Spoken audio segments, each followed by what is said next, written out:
Come, follow us on our journey to get a low-budget DIY feature film from script to screen and beyond. Nobody knows who we are. Look at yourselves. Realistically, nobody's going to give you that money. Nobody. You don't know who the fuck you are. It's a complete risk. You are unknown. This is our first feature film, something we're going to do together. You're going to get it warts and all. For now, you're just some pair of idiots like everyone else. Never wait for permission. You just have to start. Give yourself something impossible to do, and then just find the bloody way of making that thing happen. This is DIY Cinema Cult.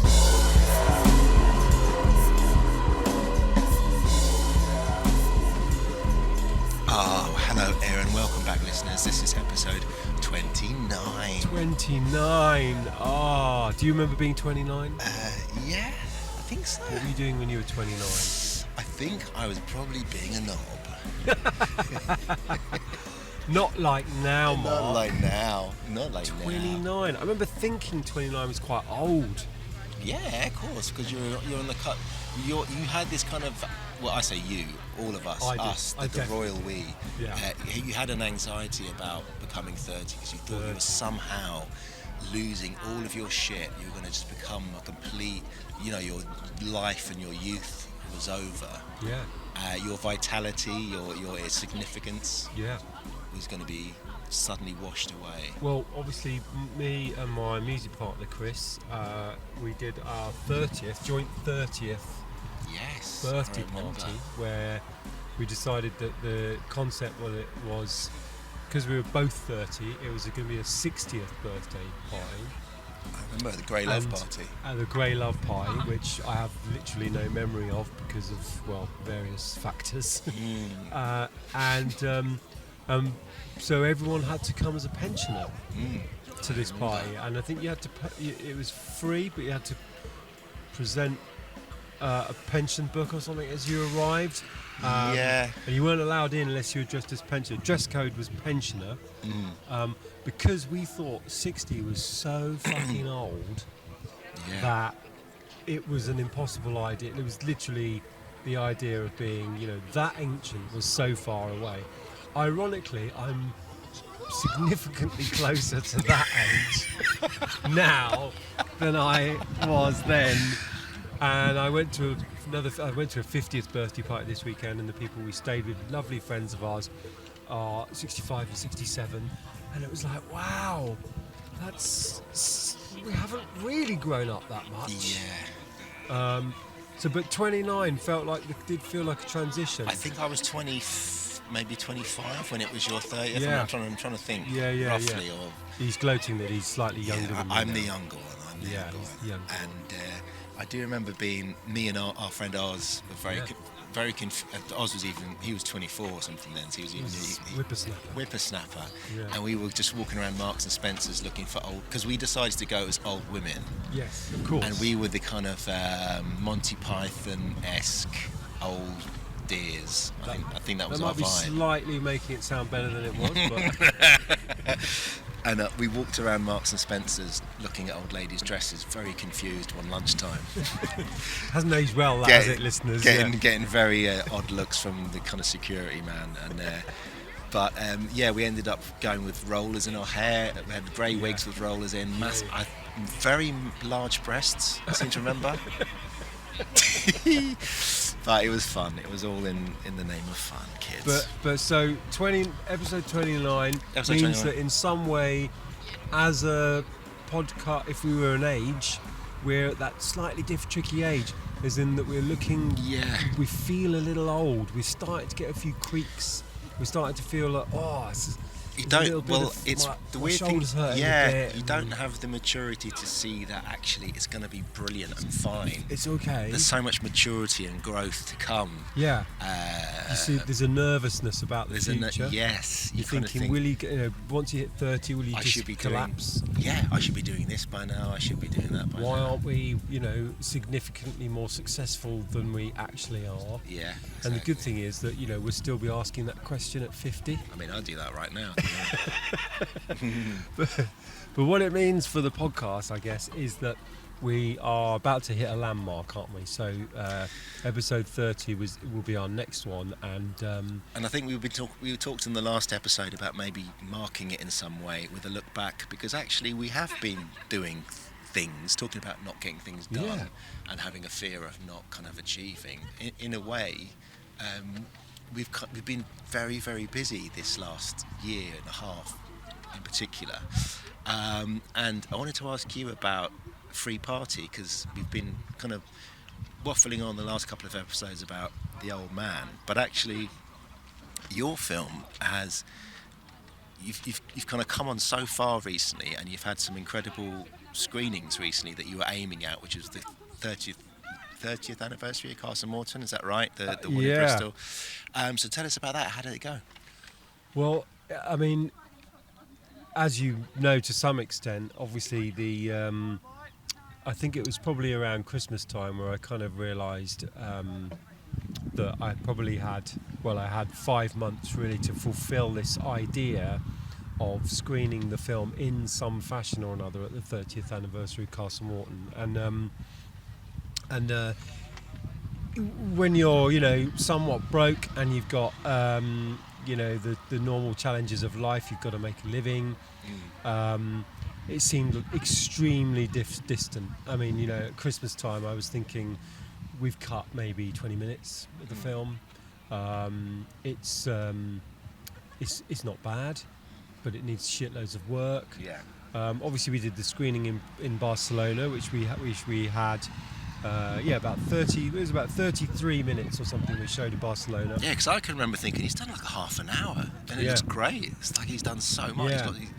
But it was at best a quarter of the film. So in a way, getting to Christmas and realising we hadn't moved the whole project forward at all because of coming back from Barcelona and being having to make a living, etc. It was a sobering feeling coming into the new year, thinking, well, we've got to push this forward. And then something kind of magical happened in a way, because we pitched to the Arts Council for some funding, and the idea being that rather than just make it a film screening of some description, why don't we take all of the contributors to the film, and many of the contributors in fact who haven't even actually, some of their work hasn't been in the film, and maybe we could pitch the idea of some sort of exhibition. Thankfully I got two very talented people to help me to put together the proposal for Meg and Layla from Show Ponies. We put together the proposal of doing this exhibition, and the Arts Council went for it. So amazing. We had this fantastic thing to aim for, but we literally found out 8 weeks before the 30th anniversary of Castle Morton that we had this bit of budget. Now it wasn't enough to suddenly be riding around in limos. It was still a tight budget, but what it did mean was that it was more than just let's put whatever stake the film is on. Yeah. It was and let's put an exhibition on, and let's have a party, maybe 2 parties, maybe 3 parties, at a fantastic venue in Bristol called Lost Horizon, which is connected to Shangri-La at Glastonbury. So in some ways, on my shoulders was, let's get a cut of the film ready, and we're going to show it to an audience, not just any audience, but an audience largely made up of people who experience the things that are the content of the film, and an exhibition, and 3 raves. Wow. and so from kind of the start of March, I think it was March the 8th, we discovered that we'd got this budget. It was the most intense 2.5 months I've ever known, because the film was probably still only about half cut, and maybe 3 weeks after that we had a 3-hour and 45-minute version. And I imagine a terrifying audience to screen too. It's not a festival audience. These are a lot of the people watching your film are the people whose story you're telling. Absolutely. So yeah, I mean, in a way, we broke all the in true DIY cinema cult fashion. We broke every single rule of documentary making, which is show it to your contributors before anybody else, because of course they have a vested interest in this story being, the way they remember it.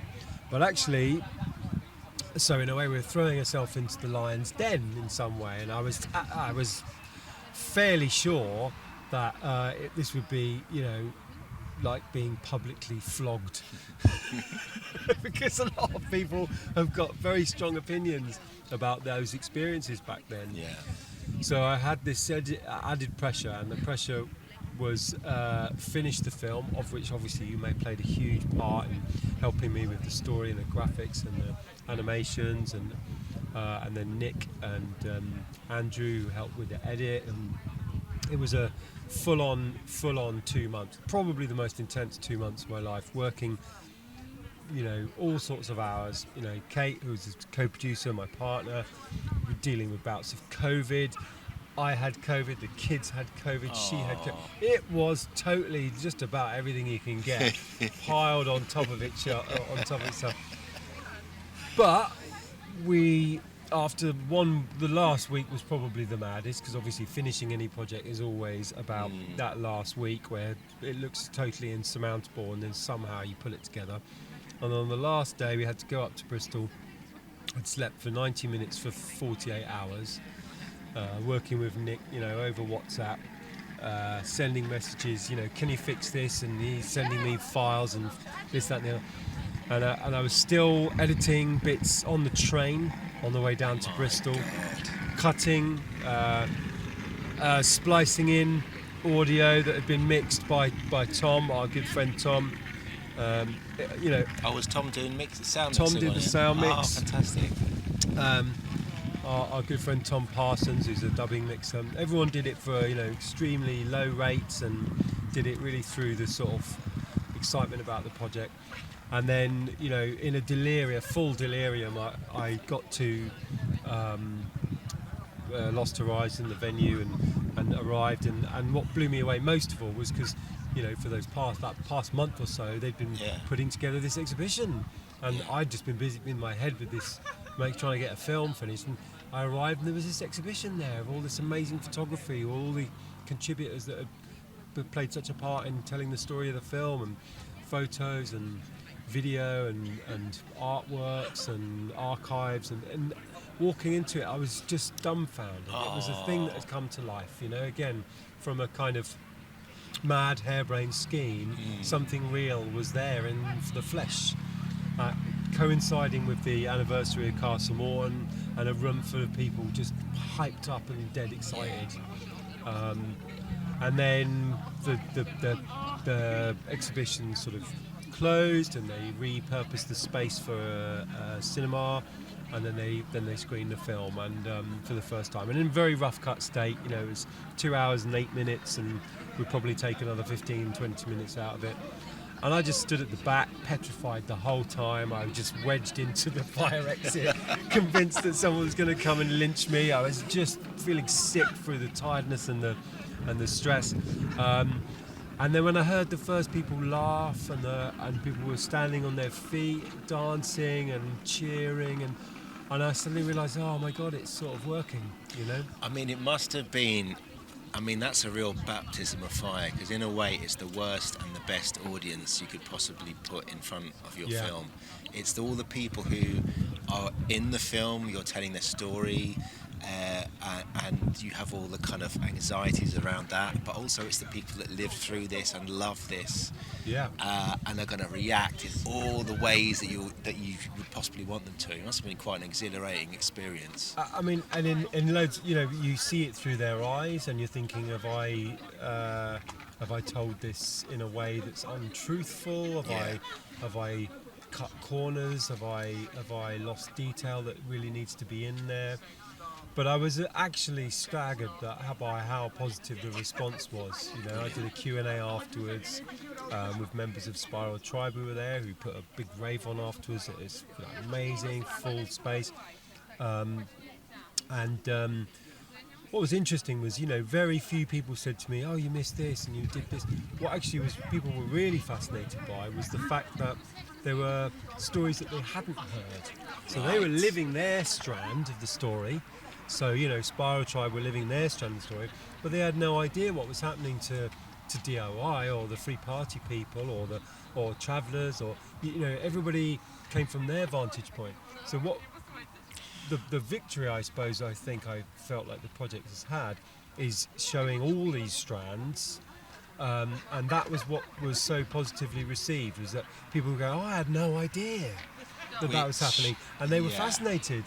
Because this was like seeing into a world they didn't know, Which is your role as the documentary filmmaker, and I think it's shown in great effect in your film. To pick one, there's like funny sequences in your film where, for example, when it's who was first on site at Castle Morton. And with every person you interview, it's like, well, we were on the first bus. We were on there first. We arrived first. We put up the first tent, and it's just things like that. It's people's memory warped through time, and whatever else. It's quite interesting to see. Your film's about perspectives, and I think maybe that's what they enjoyed seeing. They saw all these other perspectives involved. Yeah, and you're dead right. I think there was a certain awareness that a lot of things have been lost in the sands of time, the mists of time and indulgence, and it being in a kind of pre-internet era, and that was part of the charm of the project, part of the charm of the film. The idea was always that in some way we were like, seeing into a slightly lost history, and I was at first I kind of didn't really know how I was going to tell the story because there was so little footage, but you do uncover footage, you do uncover stills and stories and radio and audio and news, and it was, I suppose, that ability to kind of put it together as a sort of narrative from all of these sort of disparate strands that all came together predominantly at Castle Morton with this kind of amazing explosion of enjoyment and kind of an anarchy and all the rest of it that people really responded to. And of course, there's a lot of people there that they were like, "I saw my truck over there," and so in some ways it was a very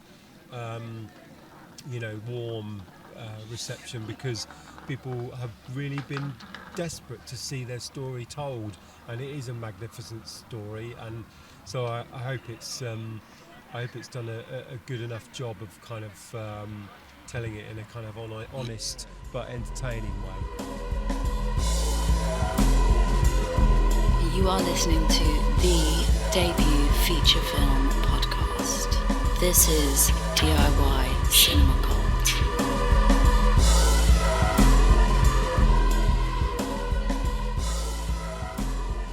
And I think your role in kind of bringing all these threads together must really, for example, like you say, for example, people are seeing it from their own perspective. They've got their own photographs that they can look back on, but they're not really. You're painting a more rounder picture. You're bringing all these experiences together to paint a much broader picture of what was actually kind of going on, which must be fascinating for them to see. Yeah, I mean, we all know our version of our story, don't we? And in some ways, we're constantly telling ourselves our own story. Yeah. Aren't we? We revise it when we speak to other people. We say, "Oh, last night, what did you do yesterday? Oh, I did this." Yeah. But to sort of, I suppose, because this was about a kind of a collective, a network of people, a group of people from different and disparate backgrounds that amalgamated together. That was almost the idea. Yeah. Was that all these people from these disparate places, and almost the idea that there wasn't the coverage. No leader, there was no central person that triggered it all. Yeah. There were all these groups that came together, and that was kind of part of the concept. But also texturally as well within the documentary, I felt it was part of the idea was that there wasn't enough documentation. Yes. I mean, there are pictures, people did take pictures, but there's not a lot of video, film, photography. There wasn't obviously it wasn't press there unless it was news footage of.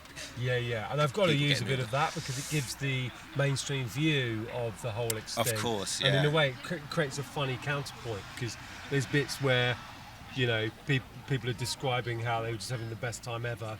And then you see a really stuffy guy going, well, these people are trying to take over. You know, it's kind of funny. Yeah. Because, of course, you know, if you lived it, in a way you didn't know what the mainstream view was. You read it in the paper.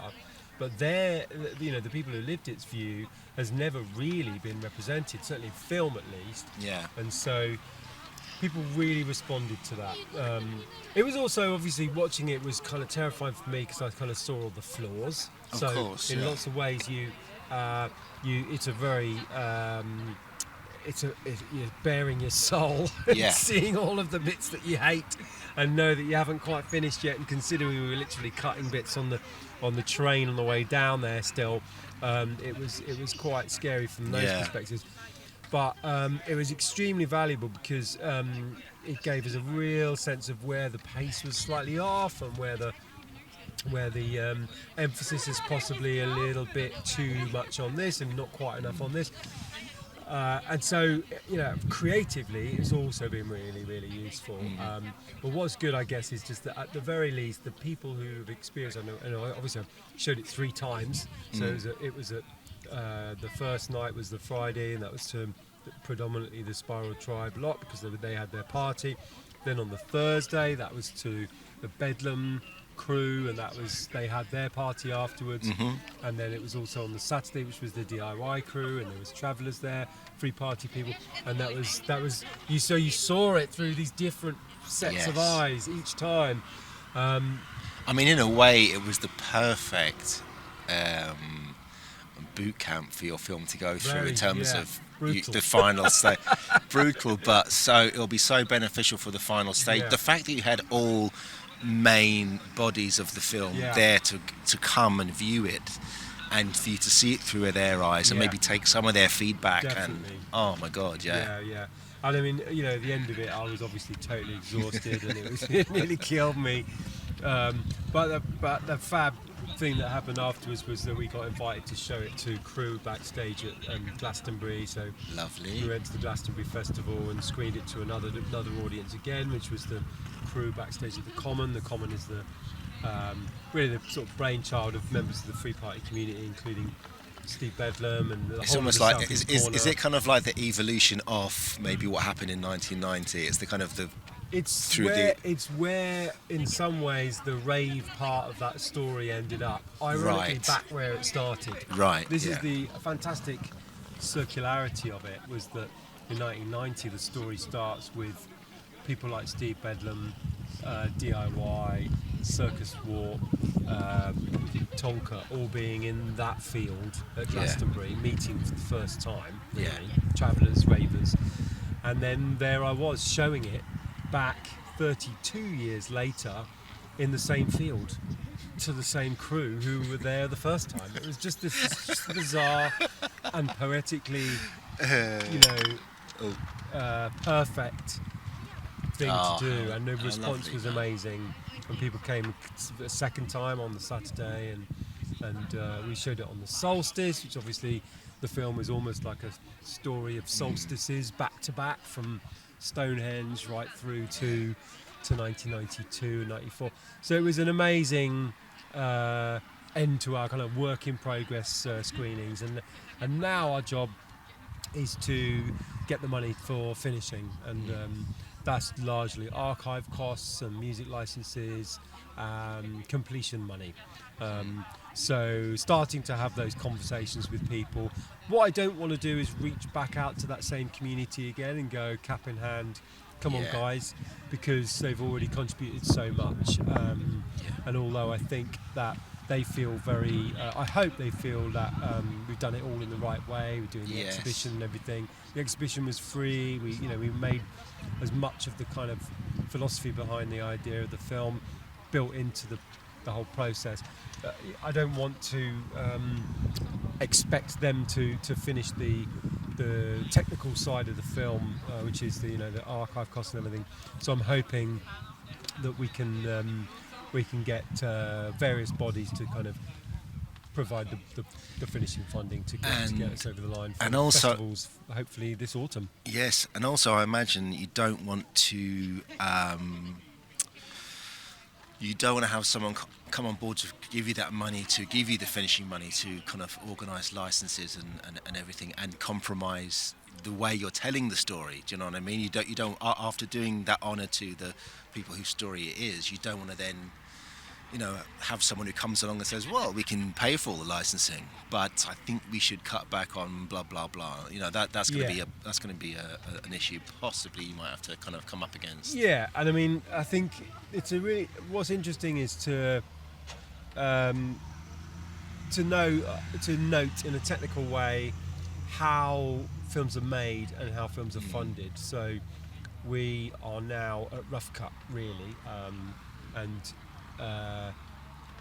that means you have created the story, structured it, but it could change. It's not going to change radically, as in it's not going to be a completely different story. The story will be the story, but you might cut 10-15 minutes out, you might re-emphasize things, you might improve certain things, but generally the narrative arc has been established. So what we in the conversations we were having in October, November with various slightly big established production companies who wanted to come on as a co-production, they would have shaped the narrative in a different way, and I never wanted that to be the case. I wanted us to establish what the narrative was, and we've done that. So now people who come on board, you hope, will really be there to just get you over the line and to get it from being what it is at the moment, which is a watchable rough cut, entertaining with some rough edges, things need improving, to a fully polished finished film. It's going to be probably a bit shorter, so some detail may have to come out, but it will be largely the same story, so we will have done the whole thing DIY. We'll have created a film DIY.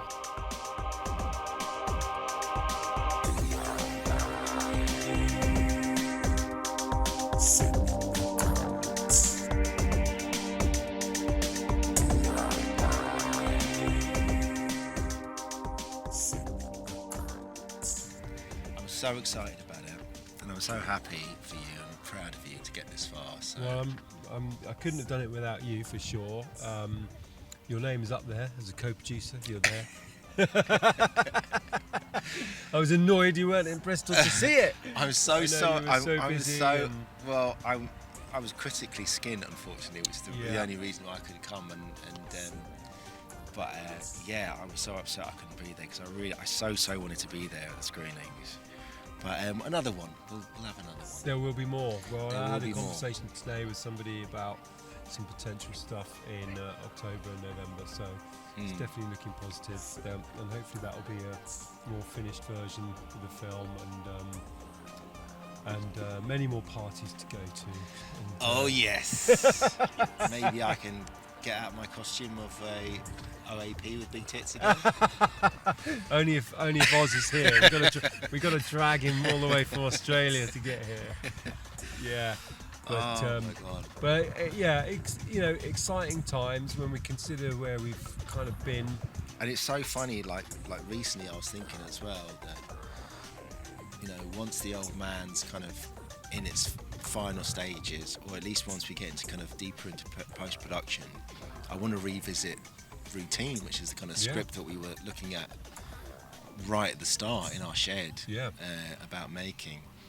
And it's funny because I've got so many ideas about how we should change it, or how to make it better, or kind of the flaws it had. And what I want to do is kind of revisit Routine, almost as if I've been brought on as a new writer to kind of, here's this script, it's not quite working, it's got some problems. It's a nice idea. What can you do with it? Almost completely afresh, as if it's not even my script. The benefit of time gives you that perspective. Yeah. And there's just things about it that were problematic, that you could improve, that we weren't making the most out of maybe. And so I'm quite looking forward to doing some rewrites, because I think it'll be really handy to have a really good looking script off the back of The Old Man, so that we'll have something ready to go and to show and say, Whereas someone told me a long time ago something that I think was amazing advice, which was when you have don't eat yellow snow.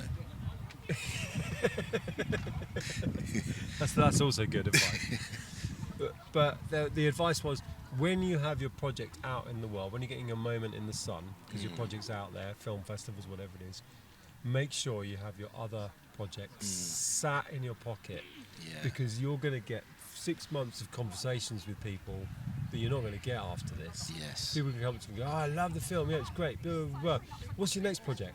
And if you haven't got it in your pocket, then those conversations are gone. Because if you say, oh, I don't know, I'm thinking about something about, this, they're going to just give me 2 months to write it, and I'll send You've it through. got to have your project waiting. Yes. And the reason being is that this is you're effectively a flash in the pan unless you are ready for the next thing.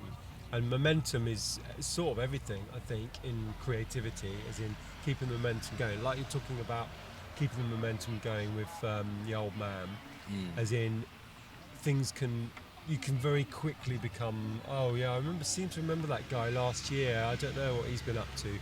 And I kind of did that with my short film, as in I had some ideas, they were too ambitious for the time, and then that was it. And all those conversations I had with I went to like 28 screenings of my short film, and spoke to loads of people. I had some big ideas, but it wasn't in my bag. I didn't have a script with me. I didn't have the pitch ready. Have your pitch ready. Have the next project ready, because you'll have conversations with people because they're only interested in what's the new, fresh thing, and they want to see that you are full of new, fresh ideas, and those doors will be opened as a result. Yeah. So I think that's really important, and I think that's a real benefit of things not happening straight away. Like, people shouldn't be frustrated that they've spent 6 months on the script or a year on the script and it hasn't worked, but then park that script, write something new, and then maybe that second one won't happen, but over the years what will happen is that you'll have a couple of really good scripts actually, and you might be making the 5th or 6th or 7th screenplay, and then what happens is if that suddenly takes off, you've got like a drawer of things you can pull on to say, well, I've actually got this idea, I've got this idea, I've got this idea, and be ready. And it works in your benefit. It works to your benefit so much. Never wait for permission. You just have to start. Marc and I have been following, how would you describe it, Marc? Chaos magic? Chaos magic? Chaos magic?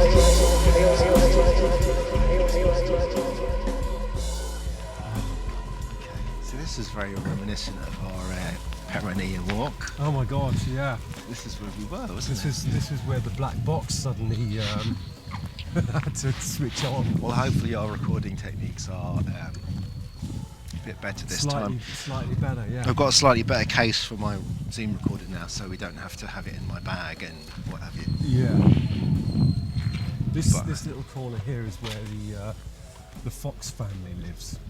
Oh yeah. And so pretty much as soon as it's dark, there's always a little family of foxes just prowling around here. And they kind of own this little neck of the woods. What, do you hang out here at night time or Yeah, something? just come here and they'll sort of relax. Haven't moved around. They'll sleep with the foxes. Yeah. Just where we go. Well, I mean, my place is down there, but the sun, where's the sun? Where is the sun? When it's up, we've been low now, aren't we? Listeners, we're trying to catch the sun, which is dropping away. And I have a feeling if we went up there, okay, the top of those roofs look like they've got a bit of sun. What are you saying? We've got to climb up on the roofs? Well, we'll do anything for our art, won't we? The sun's going to be outside some, kebab shop, and we'll just stand there going, stand outside a kebab shop. We've got the sun now. I can see it's there. So what's the next steps then for you with the project? Are you? Well, it's funny because, The Old Man's always been a film of two really complete halves. We did the first half just to get going, and now the second half we've got roles to cast still that we haven't cast. So it's almost like you're kind of starting from really pre-production stages again, in a way. Which roles have you got to cast then for the? Really important roles, like the mother of the boys. Oh yeah. The mum, the wife of Drew, one of the brothers. Yeah. So really key roles. So it's quite funny. It's almost like kind of going right back to square one again, and then do the second stage, and hopefully, I just have faith in the fact that it all kind of works. Once we get those characters in place, and they're in the scenes that are pre the stuff we've shot. So hopefully, it all kind of makes sense, and it makes sense emotionally with the characters and the. What is that big building? Hopefully it makes sense with emotionally with the characters. Yeah. For example, like Drew is on his phone, that stuff that we shot, him talking to his missus, and his missus isn't even cast yet. And he talks to his mum isn't even cast yet. The magic of cinema. And hopefully it all works. There's the sun. There we go, more closer to the sun we'll get. We're just going to stand outside somebody's house, aren't we? Excuse me, we're just... are we okay to just sit here and drink another beer? Because we found the sun finally. I can see something. Is that a park up here? Oh, we can sit on the top of the kids' slide. Yes. Is this a feels playground? very DIY cinema cult. If you had a choice of who the mother was... yes, it's a very, very tricky role to cast because it is quite key, and you want someone with a bit of heft, a bit of weight, a bit of kind of experience to kind of pull the two brothers together in a way. And there we go. There's the sun. Okay. Oh look, it's here. Look. Yeah. We got it. Oh, we got it. We're sat in the sun. The last little bit. Feel a bit wrong having a beer in the kids' playground. No, we're sat in the kids' playground. This maybe isn't what we had planned for DIY Cinema Cult when we started out. Just two dads drinking beer in a playground. My kids actually do play in this very playground. My kids do play in this playground. Yeah. But we got some vegan hazelnut chocolate there. I feel like this young guy playing football is putting pressure on him.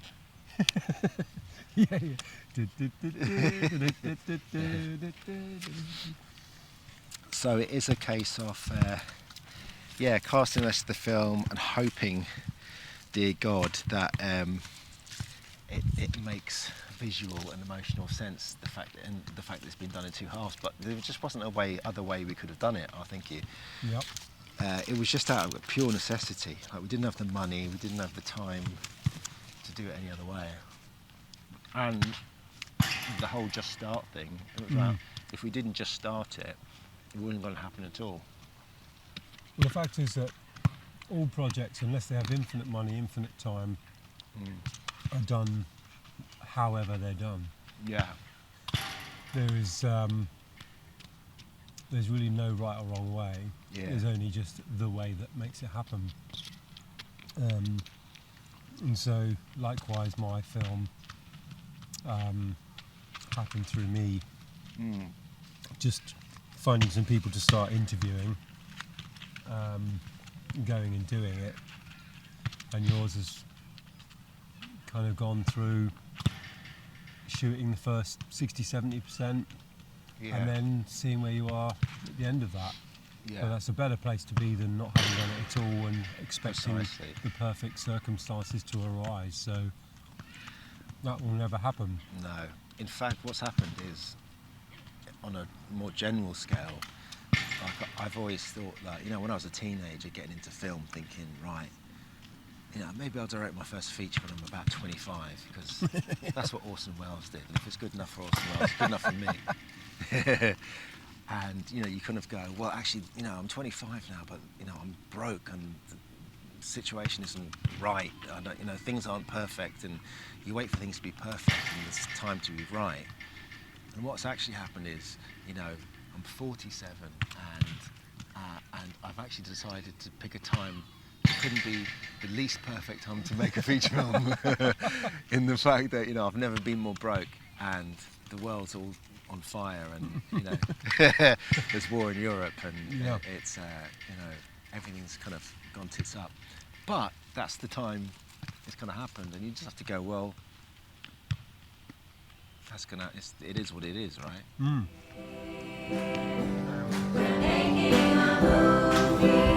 It's so beautiful. We're making a movie, man.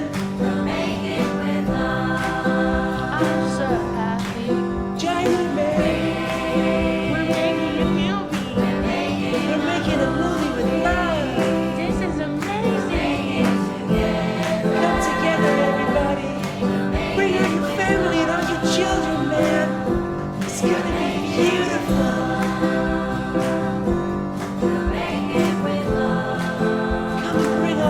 And make a movie, man. I love you guys. Nothing comes into being until you start making that thing come to being.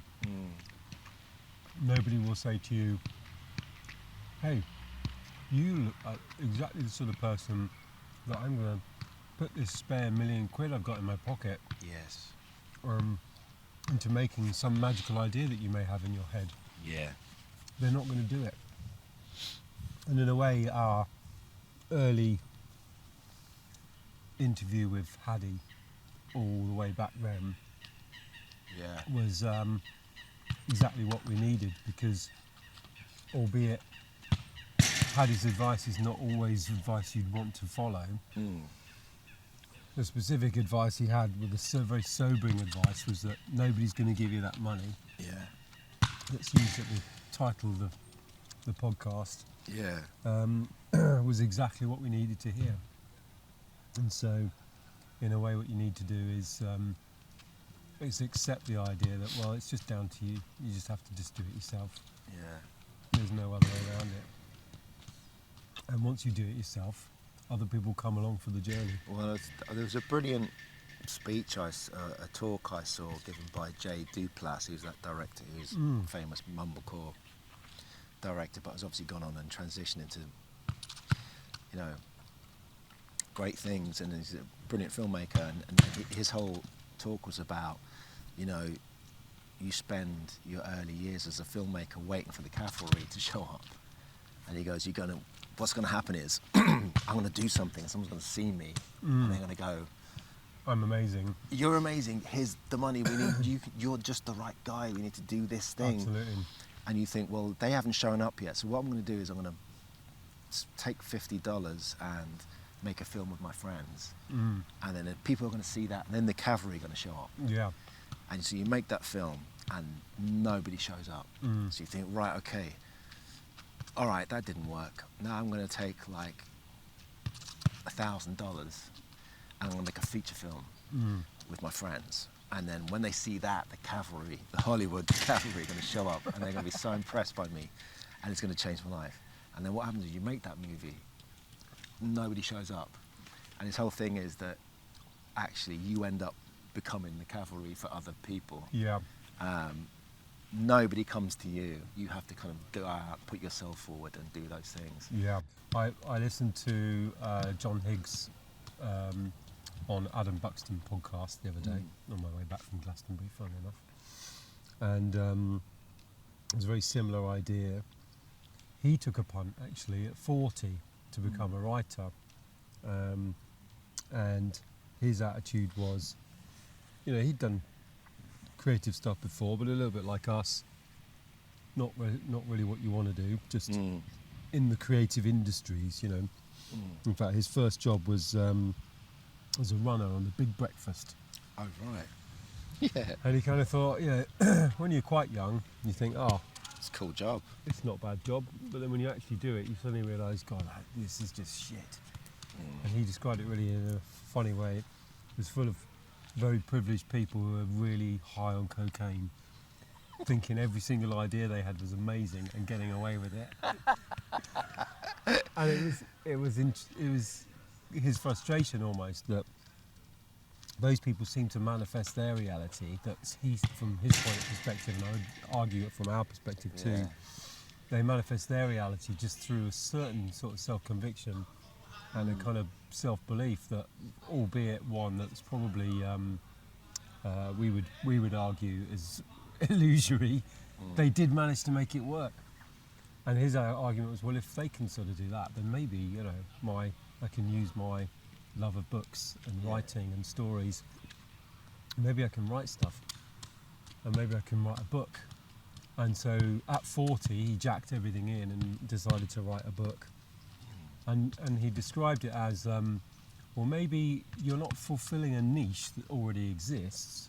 What you're actually doing is you're creating a space that people didn't know they needed. And you won't know really until you do it. And then when you do it, hopefully what happens is that few people respond to it enough, and that generates a new space that didn't exist in the world. Yes, in some ways you can't be so anachronistic that it's a space that nobody in the world is going to be interested in. You can't be so knowingly niche that you're almost creating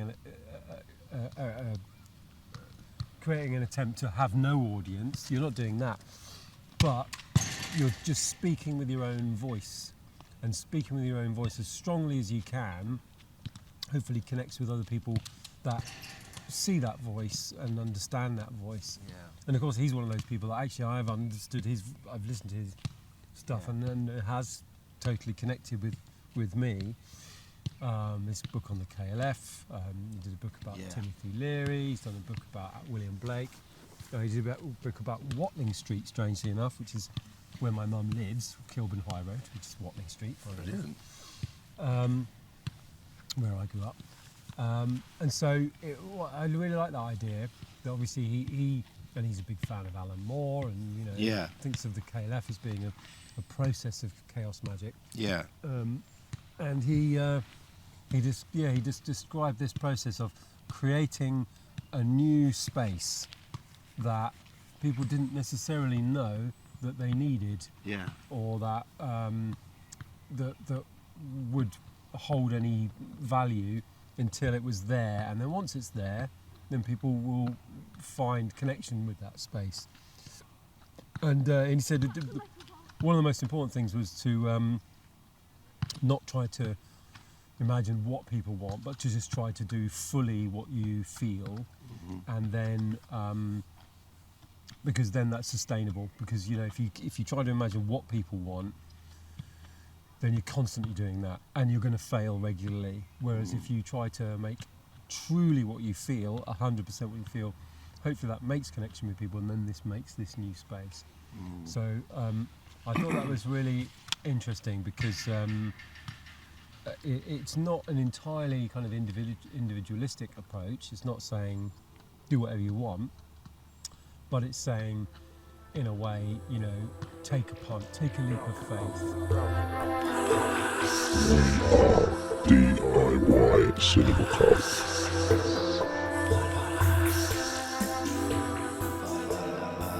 Our sun's going. As the sun goes down on episode 29 of DIY Cinema Club. 29 episodes. 29. How have we managed to talk so much shit? What bollocks have we been going on about for 29 episodes? This weekend, I was in Cardiff with my Welsh friends, and my friends show off, got Welsh friends as well. I don't just live in Alipan. And spoke to my friend Richard, who works at a podcast company. And he said he's listened to quite a few episodes. He said he really enjoyed it. He says he thinks we sound very professional. Bloody hell. And we've done something that other people haven't done, which is be quite open and honest about the creative process. So it was really good to hear that. That is nice. Straight from the horse's mouth, somebody who gets commissioned to do radio and BBC and podcast series for big companies and things. So that's nice to hear. So there you go. That's lovely to hear. We're not doing that bad a job, I think. I think maybe there's some value in the fact that so much podcasting is about this is how you should do this. Now we're going to talk to a screenwriter who's brilliant and very successful about how he did his brilliant screenwriting life. Whereas we're kind of just waffling. We're kind of in the process of finding our way. And I guess we're not really kind of editing too much on the way, and kind of just waffling through and bumbling about and finding our way through our own process, whether it be documentary feature film or a narrative or a comedy drama feature film. Comedy drama or dramedy? Dramedy. Dramedy's I think a it's new a thing. comorama. I think it's a comorama. Comorama. It's a new thing I'm developing myself. I'm the pioneer of comorama. Dark comorama. Or Yeah, maybe. romantic comorama. Comorama. I like it. I like comorama. Comorama. But Yeah, there's some vindication there. That's very nice. I like that, because I thought we were just two knobheads just talking bollocks. Well, we are that as well. There's obviously a market for that.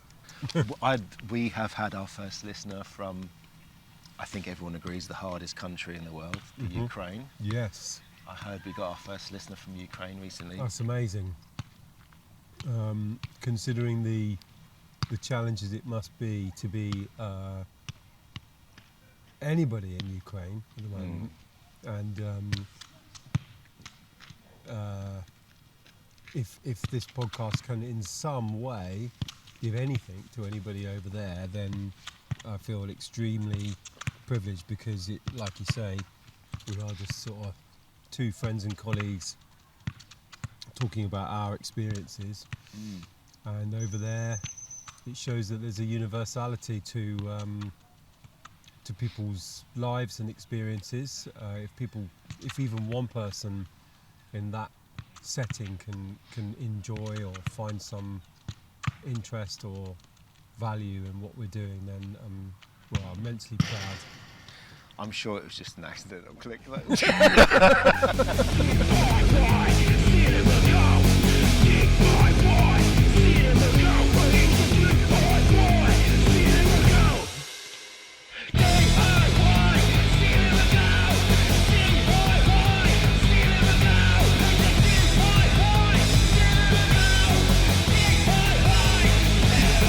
So there we have it, episode 29 of DIY Cinema Cult.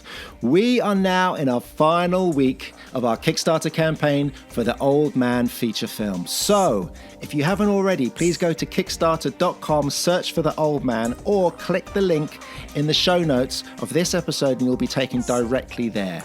The campaign runs until the 2nd of October, so there's no time to waste. Get over to kickstarter.com and there you'll see there's loads of information on there about our film. You can read lots of background on it. You can see all the behind the scenes films that we've been posting over the last couple of weeks. They are also linked on our Facebook pages, on the Old Man Feature Film Facebook page, but also the DIY Cinema Cult Facebook page. You'll see them there.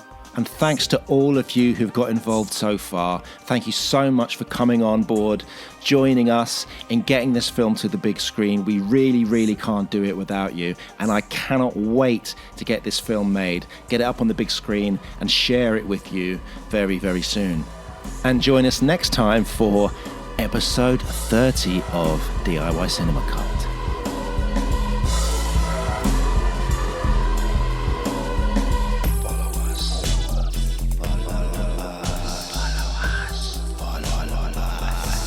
On Twitter at DIY Cinema Cult, or on Instagram we are DIY_cinema_cult.